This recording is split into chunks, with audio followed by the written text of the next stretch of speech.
All right. So let's talk a little bit about self-handicapping as a way to maintain our self-esteem. Here we have apparently, I don't know, marathon runner who's, prepping for the race by eating chips and drinking soda. So in self-handicapping, we protect our own self-image by creating a ready excuse for failure. Oh, I didn't fuel myself correctly for this race. That's why I didn't win it. Now, why would she be doing it on this particular race? Maybe because there's a possibility of failure. I mean, let's say that what I said is true, that this person's preparing for a marathon.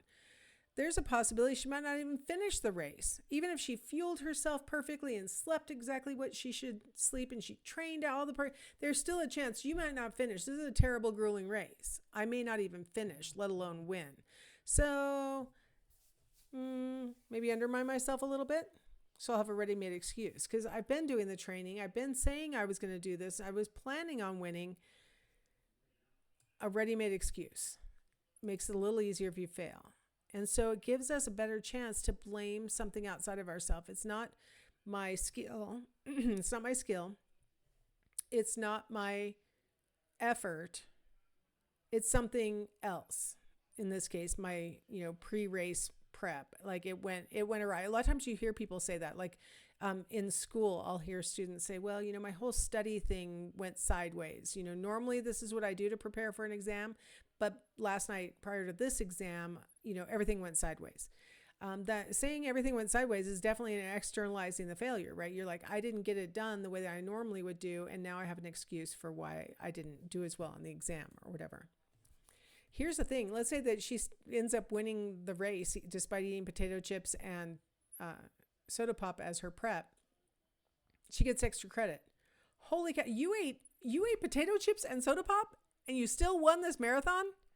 Wow, you are Iron Woman. That is amazing. I can't believe it, right? You get extra points for it. And so there's sort of no risk in self-handicapping except for that you may not achieve your goals, right? She may end up dropping out of the race and miss entirely even getting close to her goal, but she's got an excuse. But you know what? But you didn't get to your goal. Like, why'd you train all this time and say you were going to do it, and then you, at the last minute, undermined yourself? Well, it might help to maintain her self-esteem. I at least didn't fail publicly in front of all those people, right? So it maintains my self-esteem. Let's talk about some research results on this topic. Like I said, I introduced this before. I think it's important to kind of follow up with some research. So collegiate athletes avoided practice before ego-threatening competitions. This is from research from 1984, where they found that those collegiate athletes, particularly in either roles within a team where they are kind of high profile and they know that they're going to get TV coverage or mentioned over the loudspeaker or whatever it is, or even more importantly in individual sports where it's just them, running, or just them jumping over something, or just right. They know maybe they're going up against their prime rival. They may actually prepare less than they would have if they were just going up against an average foe that they don't know. I've actually done a little bit of research on rivalry in archery because my husband's a national champion archer. And I've noticed that he has higher scores whenever he's facing one of his top rivals than he does when none of them are there. And so I decided to do sort of an archival study. And I discovered that whenever you have two archers who tend to face each other with some degree of frequency, and sometimes one of them wins and sometimes the other one wins, they both will post higher scores when they are both there than when one of them is missing.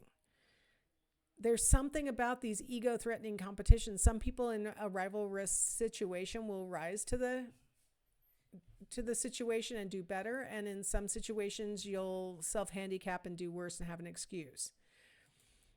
Shy individuals are more likely to admit that they are shy when they know that their performance is being evaluated, that their speech that they're giving or the interview that they're subjected to. They're more likely to say, well, I'm really shy. And that sort of, I would say, kind of self-handicapping, but it's also what we might call sandbagging. Sandbagging is a concept where we try to manage other people's expectations. So right before you start playing the piano for your friend, you say, yeah, I haven't practiced in a while. So that way your friend isn't expecting much. And then when you do a good job, they're like, hey, you're really good. So there's a little sandbagging in this, but there's also a little bit of self-handicapping. Don't judge me. I just want you to know that I've got this thing.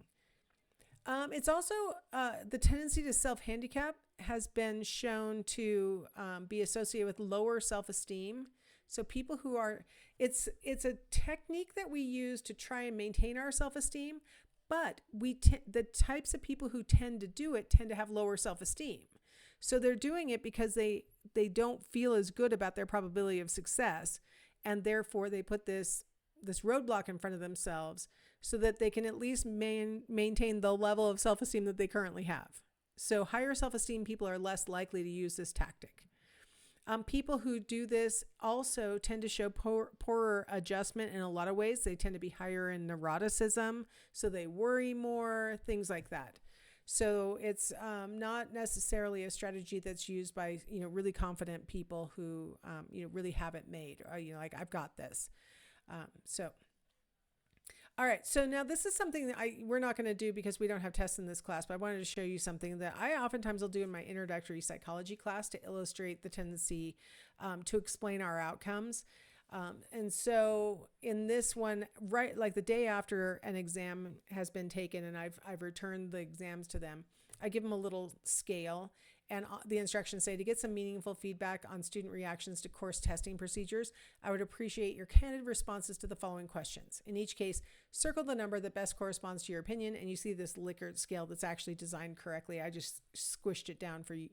So you're on the 1 end if you say not at all, you're on the 9 end if you say to a great extent. And then they're asked, to what extent do you think your score on this test was due to this particular test, how easy or difficult it was, my academic ability or lack of ability. So my in this sentence is the student. My study, how much or how little I studied, and luck, good or bad. So all 4 of these are like self-reflective. So the my and the I is referring to the student. And so then they're supposed to rate each of these possible causes for their outcome. And of course, I don't ask, given that you had a high score, given that you had a low score, it's just, how much do you think your score on this test was due to? Now, one of the things that I do ask them is, what was your score on this test? Because it's anonymous, so I don't know. I can't just go look up their grade. So I ask them what score they got later on. So they've done the rating before they see that question. All right. So this is a demonstration of people's strategies for maintaining their high self-esteem by accepting responsibility for success and denying responsibility for failure. So using these 4 questions that I provide to them, there are 2 that reveal internal attributions for their outcomes and 2 that reveal external attributions for their outcomes. So number 2, my academic ability or lack of ability would be a stable quality. You either have this ability or not, as this question is phrased, right? I would like to point out the growth mindset says, no, it's more about effort. But anyway, this question is phrased so that you either think you have academic ability or not, right? That's an internal stable attribution. This is something inside of me that is always with me. I either have it or I don't. And then there is an unstable item, which is number 3, which is focus. It's internal. So it's something that's in my control, but it's something that sometimes I can do and sometimes I don't do, right? So if I say my score on this test reflects how much I studied, then that would be one of these unstable internal attributions, right? So how much effort I put into it, or how much interest I have in this topic, or how much energy I was experiencing at the time. Those would all be internal unstables. The external questions would be number 1, for the stable external attribution, the test is what it is. So everybody in the classroom expected this same stable, constellation of questions. And so task difficulty would be a stable external attribution. Luck or fate would be an unstable external attribution. So number 4 is asking how much of your score was due to luck. And so that would be an unstable external attribution. What we typically find is that people who got higher scores tend to attribute their higher score to stable internal attribution. So they go, oh, it's my academic skill. They might attribute it to something unstable like effort. They might say, well, I studied a lot. That makes sense. It's possible that they might say task difficulty. It was just a really easy test. It might be that they would say an unstable external attribution like, well, I was just really lucky that you asked things that I was prepared for. I mean, they could say that. But what they typically say is a stable internal attribution of, I'm a good student. Like that tends to be their highest score on the scale, is I'm a good student. Whereas people who are who get lower scores are more likely to blame it on a stable external factor like task difficulty. This test was terrible. Or an unstable external attribution. I guess I was unlucky because I didn't study any of the right things. Or an unstable internal attribution where they say, I didn't have time to study. Right? They're very unlikely. Very, very rarely do you ever see a person who got a low score on the test say it's due to my academic ability or lack of ability. They tend to pick an internal unstable or one of the external attributions. When people are successful, they tend to take credit for it. I studied really hard and I've got great academic skill. And when people fail, they tend to blame something external. That helps to keep our self-esteem high. So it doesn't bother me at all that students are inside their head saying, I write terrible tests or whatever. I didn't prepare them correctly. That's fine. That helps to maintain self-esteem. I don't want depressed students. I want students feeling good about themselves. And so this is a really good strategy that a lot of us use to try and keep our self-esteem better. But we don't want to be overconfident, blaming everybody else when we do stuff wrong and taking all the credit when anything goes right, even when it was something external to ourselves. Maybe I made a really easy test and everybody got a good grade on it, but still you're like, it's because I'm so smart, right? Like that's not good either. So how do we pursue humility? For one thing, don't take yourself too seriously. Like this is a really important thing. I think from the very beginning of this chapter, I was kind of pointing out that everybody has foibles, everybody makes mistakes. There is no such thing as perfection. And so taking yourself too seriously would be thinking, I've got to be perfect. Nothing can go wrong. If you recognize that stuff goes wrong, it's a lot less likely that you will come off as demanding or overconfident or something like that. Admit at least to yourself your own biases. We all carry around biases, expectations, stereotypes that we hold in our head about, what's likely to happen in this situation or what this person might be thinking about us or other kinds of things. Admit that you don't see yourself clearly. Admit that you have this, self-serving bias, that you maybe might self-handicap, that you might blame external factors for your failures and take credit for your successes. Like admit you have these biases and then ask somebody else who is not you to give you some accurate feedback to help you to become your best self. Recognize that you might have room for growth. Experience awe and experience gratitude whenever you can.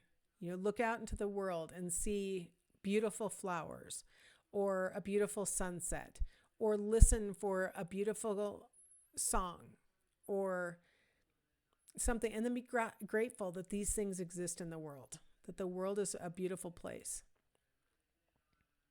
Seek security in the relationships that you have and provide security in the relationships that you have.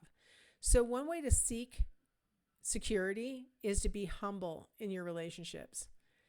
Ask your friends, ask your romantic partners, ask your parents, am I holding up my end of our relationship bargain, right? Am I doing the things that are making you feel loved and secure in this relationship? Provide security by giving maybe verbal affirmations of, appreciating what they've done or how they are, who they are. Things like that, so that they get to have the benefit of that security as well. The older you get as a child, the more adult you get as a child, the harder it is to have like true security in your relationship with your parents, because they start to become sort of like just background. And so reaching out and, sharing the ways in which they made you feel secure if they did, and that you want to make sure that they feel secure, because a lot of times parents' biggest fear is that their kids are going to grow up and just move on and kind of like not be part of their lives or in the same way anymore. So provide that security to your parents if you can, if you have those kinds of parents. Live authentically. Be your real self, not just to other people, but inside your own head. There's an old saying that you know the internal life of a person based on how they act when they're alone. Like, be your real self whenever you are with your real self. Acknowledge your actual thoughts and your actual motives. When somebody suggests to you that maybe you behaved in a particular way because of some motive, and because it just kind of sounds a little unflattering when the way they say it, you want to say, no, that's not it. Take a pause and think, is that my motive? Is that why I acted like that? Live authentically. If other people are seeing it that way, it's possible that that's how it appears. And maybe that's because that's how it is. So think about it. That doesn't mean you have to agree, but take a pause before you immediately say, no, that's not why. Right? Think about it for a second and find out, God, I hadn't thought about that. Not sure I like thinking about it because it doesn't make me look super good. I have a lot of situations, I have a lot of stories that start with, I don't want to tell this story because it is not flattering to me. A lot of those stories, but they're almost always object lessons of growth and development, right? Those stories where it's not flattering are probably the times where you can grow the most. So live authentically, reflect authentically, accept feedback authentically, give feedback authentically. All right, here's my positivity exercise for this week. If you can, for 1 week, every day. So now maybe you've completed your gratitude journaling and now you can move on to this. Take 10 minutes to write down 3 funny things you heard, saw, did, or experienced today. Think about the things that you found really funny and describe how they made you feel. So this is a little bit of a writing exercise. So you could write down, watched a comedian on TikTok. What was funny about it? Like, what did they say? What did they do that really tickled your funny bone? And how did it make you feel? Like, why did that make you laugh? Why was that funny? So if you can do that, if you can think of 3 things. Now, if you find that day after day, you're like, I'm not finding anything funny. First off, I'm going to say, maybe keep this exercise in mind so that as you're going through the day, you'll notice the times that you're laughing at something, or at least inside of your head that, oh, that's amusing. Sometimes we don't laugh out loud. We just sort of think in our head. That's actually technically, it was funny. You don't have to be laughing and slapping your thigh for it to be funny. But even as you're doing that, you're thinking, I'm looking for funny things and I'm literally not finding anything funny. Nothing in my life is making me smile. That's actually kind of a symptom, honestly. And so I'm not saying that in a judgmental way. Sometimes we have times in our lives where we are either under too much stress or we're experiencing something that is affecting our mood. And so it might be a transitory thing. But what I would suggest, in case, assuming it's not a diagnosable depression or something like that, but maybe just a negative mood that's going on for some amount of time, seeking out something that's funny, saying, you know what, I have not thought of anything I could write for this exercise for the past 3 days. That might be a good time to say, I'm going to find something funny. Like, get on the America's Funniest Home Video YouTube channel and start watching some people falling and things like that and see if you don't laugh, right? Or maybe you don't want to watch a comedian or something like that. Maybe read something that's known to be funny, or, have a chat with your favorite friend that normally makes you laugh. And see if engaging in the behavior, the old saying, fake it till you make it. See if engaging the behavior doesn't start to elevate your mood. Usually it's hard to stay in a negative mood if you're experiencing positive moods. So seek them out if you notice that you're not having them naturally. That's my tip. Hopefully you're having them naturally. All right. That concludes self-respect. I will see you in our next chapter.